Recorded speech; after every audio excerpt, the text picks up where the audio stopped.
இல்லை காலில் வாங்குகிறோம், இல்லை சீமானன் என் பையன் இருக்கான் பார்த்தீங்களா, வீர பிரபாகரர், அவருக்கு வந்து குண்டியை தொடச்சி கூட போடுறாங்க, செம்மனை போட்டுட்டாங்க. இது எங்களுடைய விருப்பம். இதுக்கும் அவன் குண்டியை தொடச்சி போட்டானா பீயை தொடச்சி போட்டானான்னு பார்க்குற வேலை காவல்துறைக்கு கிடையாது. இந்த வேலை காவல்துறைக்கு இல்லை. காவல்துறையினுடைய வேலை என்னமோ உலகத்திலேயே பெரிய புத்திசாலித்தனமான காவல்துறை, 2வது இடத்தை பிடித்திருக்கக்கூடிய காவல்துறை இந்த வேலையை செய்ய வேண்டிய அவசியம் இல்லை. நோட்டீஸை ஒட்டிட்டு நீ போய்கிட்டே இருக்க வேண்டியது தான்.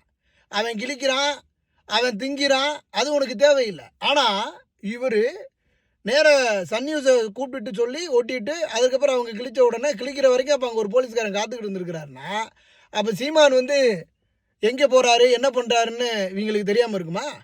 அப்போது ஒன்று அங்கே போய் நேரில் கொடுத்துருக்கணும். அதை விட்டுட்டு வீட்டில் தனியாக பொம்பளை இருக்கும்போது போய் பிரச்சனை பண்ணுறக்கூடிய இந்த திராவிட காவல்துறையை நீங்கள் என்ன சொல்லுவீங்க? இது வந்து நியாயமா? இது எந்த ஊர்லப்பா நியாயம்?